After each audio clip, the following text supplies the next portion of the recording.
آج آپ کو کچھ ایسی جگہوں پر سیر کو لے چلیں گے جو کہ حیران کن ہیں، ایسی جگہ جہاں پانی کے اندر واٹر فالز ہیں اور کچھ ایسی بھی ہیں جہاں 280 مرتبہ فی گھنٹہ آسمانی بجلی چمکتی ہے، اور ایسا سمندر بھی جس کے درمیان آگ بھڑک اٹھتی ہے۔ دوستو، پہلے نمبر پر بات کرتے ہیں سی آف سٹارز کی۔ اس سمندر میں یقیناً اصلی ستارے نہیں ہوں گے، مگر یقیناً کچھ ایسا ہوگا جو بالکل ستاروں جیسا دیکھے۔ سمندر اور بیچز کے شوقین افراد مالدیو سے یقیناً واقف ہوں گے۔ سفید رنگ، نیلا پانی اور صاف آسمان لیے مالدیو سیاحت کا مرکز ہے، مگر کچھ اور خاص بھی ہے جو یہاں دیکھنے کے قابل ہے۔ مالدیو کے ایک آئی لینڈ وادو میں چٹانوں سے ٹکراتی سمندر کی لہریں نیون بلو رنگ جیسی چمچاتی ہیں، جیسے آسمان سے تارے اس میں آ گرے ہوں۔ اس نظارے کو اسی وجہ سے سی آف سٹار کہا جاتا ہے۔ یہ فنامنا گرم مہینوں میں دیکھا جاتا ہے۔ یقیناً آپ اس چمکتی لہروں کی وجہ جاننا چاہیں گے۔ سائنٹسٹ کے مطابق لنگولوڈینیم پولیڈرم نامی ایک فوٹو پلنکٹون ہے جو کہ لوسیفیرن نامی ایک کیمیکل کو استعمال کر کے اسٹریس یا موومنٹ کے ساتھ لائٹ پروڈیوس کرتا ہے، جس کی وجہ سے یہ دلکش نظارہ دیکھنے کو ملتا ہے۔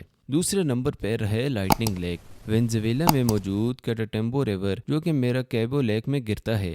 اس ریور ماؤتھ پر مختلف جغرافیکل فنامنا کے بعد ایک اسٹیٹک الیکٹرکسٹی کا فلو شروع ہو جاتا ہے جس سے لائٹننگ ہوتی ہے۔ یہ فنامنا سورج ڈھلنے کے بعد شروع ہوتا ہے اور سال میں تقریباً 280 دفعہ رات کو دیکھنے کو ملتا ہے۔ یہ لائٹننگ 280 مرتبہ فی گھنٹہ چمکتی ہے اور پورے سال میں تقریباً 1.2 ملین بنتی ہے۔ یہ بجلی اس قدر متواتر چمکتی ہے کہ صرف 10 منٹ کے اس بجلی چمکنے سے 100 ملین بلب جلائے جا سکتے ہیں، جو کہ ساؤتھ امریکہ جیسے ملک کے بلب جلانے کے لیے کافی ہیں۔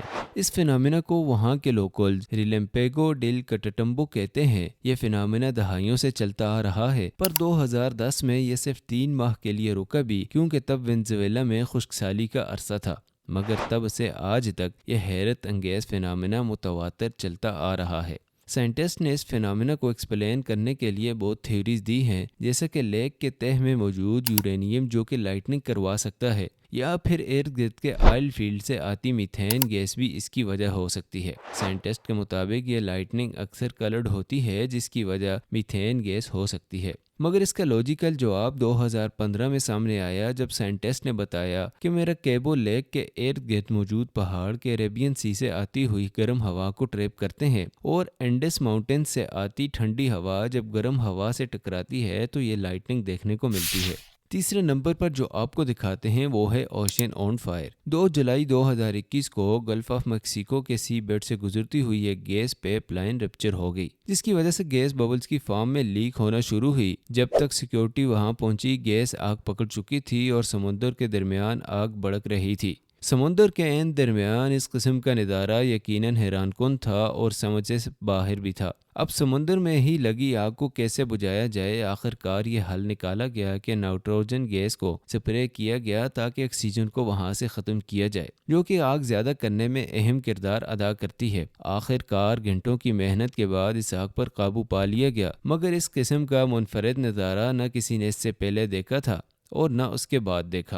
چوتھے نمبر پر ہے ایک حیرت انگیز بلیو ہول۔ بیلیز کے کوسٹ لائن سے تھوڑا دور ایک بلیو ہول ہے جو کہ دور سے دیکھنے پر کسی جائنٹ کی آنکھ معلوم ہوتا ہے۔ اسے ڈینز بلیو ہولز بھی کہا جاتا ہے۔ یہ دراصل ایک 330 فٹ چوڑے اور 663 فٹ لمبے انڈر گراؤنڈ باٹل نیک کیو کی اوپننگ ہے، جو کہ ڈائیورز کے لیے ایک پسندیدہ جگہ ہے، مگر آج تک کوئی اس کی مکمل ڈیپتھ تک نہیں پہنچ سکا۔ ایک ڈائیور صرف 331 فٹ گہرائی تک ہی ریکارڈ بنا پایا ہے۔ سائنٹسٹ کے مطابق یہ کیو لائم سٹون کے پگھلنے سے بنی ہے اور آہستہ آہستہ اس میں پانی بھر گیا، مگر یہ ایکسپلینیشن کچھ کنونسنگ نہیں۔ اس کے بارے میں آپ خود ہی فیصلہ کریں اور ہمیں بھی کمنٹس میں آگاہ کریں۔ 5ویں نمبر پر ہے ماؤنٹ روریما۔ ہمیں معلوم ہے کہ ماؤنٹنز ٹیکٹونک پلیٹس کے ٹکرانے سے ہی بنتے ہیں، مگر ماؤنٹ روریما اس کنسیپٹ کی بالکل نفی کرتا ہے کہ ایک فلیٹ جائنٹ ماؤنٹن ہے جسے ٹیبل ٹاپ ماؤنٹین بھی کہا جاتا ہے۔ یہ ماؤنٹین ساؤتھ امریکہ میں موجود پیکاریما رینج کا سب سے بڑا ہائیسٹ پوائنٹ ہے۔ اس ماؤنٹین کا پلیٹو 20 میل پر محیط ہے، جبکہ اس کی اونچائی 9200 فٹ سے بھی۔ ریسرچرز کا ماننا ہے کہ یہ ماؤنٹینز ٹیکٹونک پلیٹ کی سٹیکنگ سے نہیں بنا، بلکہ یہ پہاڑ 2 بلین سال پہلے اینشنٹ اوشن میں سینڈ سیٹلز ہونے کی وجہ سے بنا ہے۔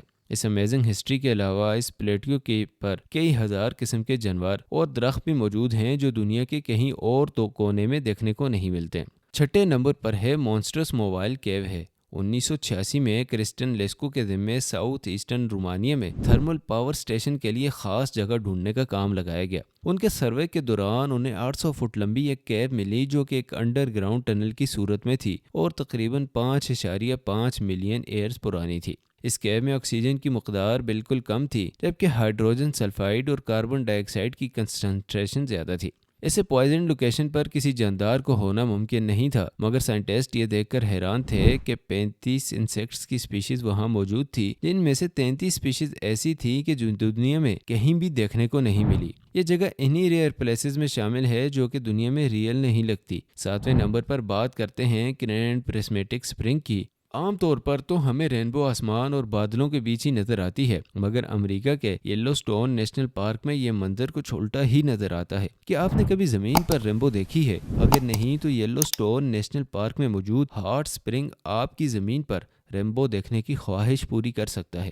یہ دنیا کے تیسرے بڑے نیچرل ہاٹ سپرنگ ہونے کا اعزاز رکھتا ہے۔ اس کی چوڑائی 370 فٹ جو کہ ایک فٹ بال فیلڈ کے برابر ہے۔ اس میں موجود رنگ اسے دنیا کے ایک منفرد ہاٹ سپرنگز بناتے ہیں۔ یہ رنگ ارد گرد کی ریت یا پتھروں سے نہیں نکلتے بلکہ وہاں موجود بیکٹیریا سے بنتے ہیں۔ سپرنگ کے سینٹر سے اٹھنے والی سٹیم کا ٹمپریچر 87 ڈگری سیلسیس تک ہوتا ہے، اس لیے وہاں کوئی بیکٹیریا رہ نہیں سکتا، جس کی وجہ سے سینٹر سے پانی بالکل صاف اور بلیو ہے۔ جیسے ہی سٹیم ارد گرد ٹریول کر کے ہیٹ لاس کرتی ہے، ویسے ویسے ٹمپریچر کی رینج میں بیکٹیریا لیئرز موجود ہیں۔ ٹمپریچر کی مختلف رینج رکھنے کی وجہ سے ان بیکٹیریا کی لیئر مختلف قسم کے رنگوں کی لیئرز بناتی ہیں جو کہ ایک رینبو کی اپیرنس دیتا ہے۔ یہ قدرت کا ایک شاہکار ہے۔ اگر غور کیا جائے تو ذرا سا بھی ٹمپریچر اور زیادہ ہو تو ایسا کوئی رنگ یا فینامنا ہمیں دیکھنے کو نہ ملے۔